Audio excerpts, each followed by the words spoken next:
Hi, good morning. Happy Easter.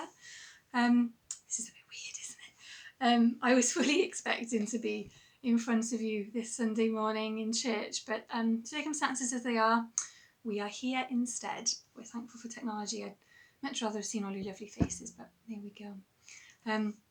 Anyway, my name is Rachel, for those of you who don't know, and I'm just going to share a little bit of my story with you, my testimony.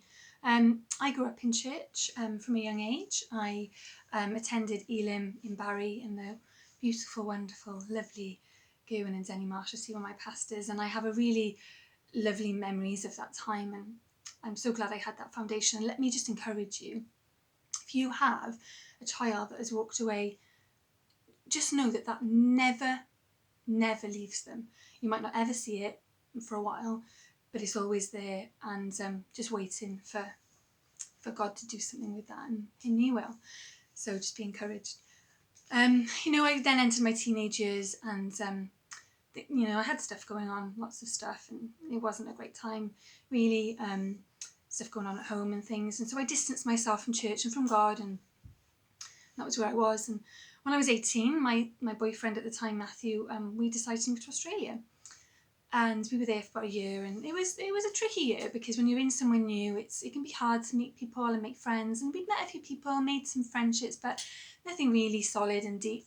So we got married, and after that, not long after that, Matthew became really unwell.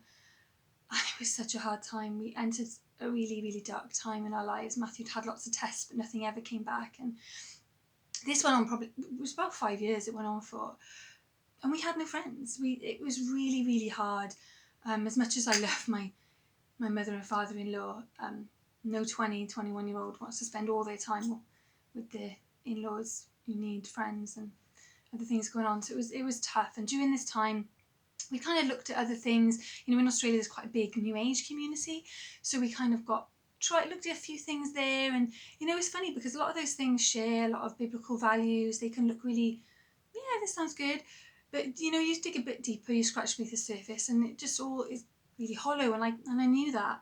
My soul identified as being really spiritual, even though I was kind of, I guess at that time rejecting the idea of God.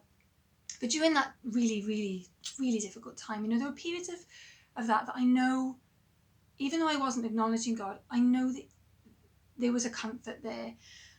And I really sensed that. And I know now that that was God, and it was the Holy Spirit. He was with me through that. And I'd started to feel a call back, and I almost felt like I was at this crossroads of what do I do? Am I going to follow this path of God, or am I going to just continue down the path I'm going down? And so I'd been back to Wales on holiday, and my sister had given me a Bible at the time.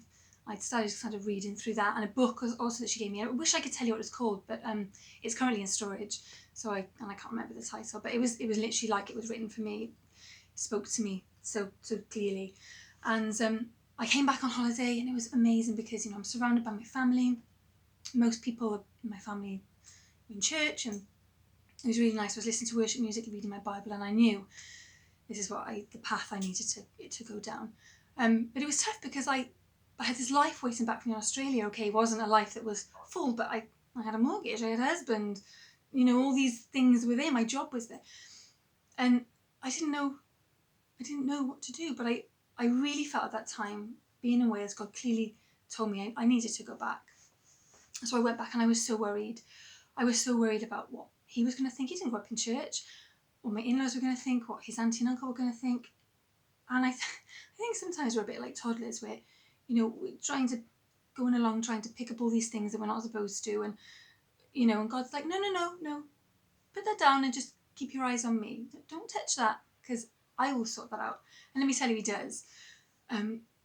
So I did that. I just went back, and miraculously, the long and the short of it is, Matthew started coming to church with me, and in about 3 Sundays he was saved, like radically saved. And all those things I was worried about weren't important, because what God opened up for me, for us in our church life, was incredible. We had this, you hear the phrase church family thrown around, but they truly did become our family. We were so blessed with the messages we received, the word that we heard there, the worship, the friendships. It was incredible. And We went on to have 2 children, 2 boys in Australia, and I can't even imagine having gone through those experiences and not having had our church community, that came around us, that loved us, supported us. There was about 5 or 6 of us at the same time that all had boys, and we had this group and it was such a rich time, and people would bring us meals, and God really, really blessed us during that time. And there were challenges, in those next years. It's not like, your life becomes suddenly easier. It becomes so much better. And, I won't tell you too much because Matthew has his own testimony to tell, but, God, God healed Matthew, and our life just opens up amazingly. And let me just encourage you today that we can have this thought that we have to be right before we come to God. We have to have it all together, and how could this God understand us? But what we celebrate at Easter is that when Jesus died on the cross and he rose again on this Easter Sunday, that is what he wants to do in our lives. He takes the ashes of our lives and he makes them beautiful, and he wants to tell you that, we can say, oh, but what about this, God? What about this thing I've done, or this thing? He's like, no, I can use that. No, give that to me. And it might not be right now. And I know that there's stuff in my past that God still wants to use. It's not happened yet, and it's, maybe won't be for a while, but I know that there's parts of my life, because there's nothing wasted. God will use all of it.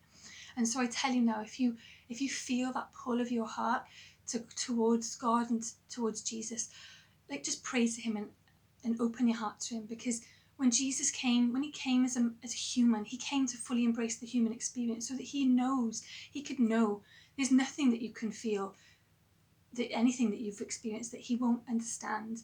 So I encourage you to speak to him as a friend and to ask him to help you.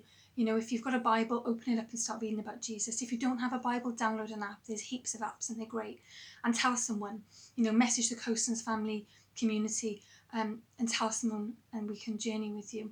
So that's my prayer for you today, is that you find hope in this time, in these turbulent times, when we realise that we can't control anything that's going on, that you find the hope that is Jesus, and you allow him to come into you, into your life, and to transform you, to give you hope. So God bless you. Happy Easter. Wish I could be with you, and looking forward to the next time that we can all be together. God bless.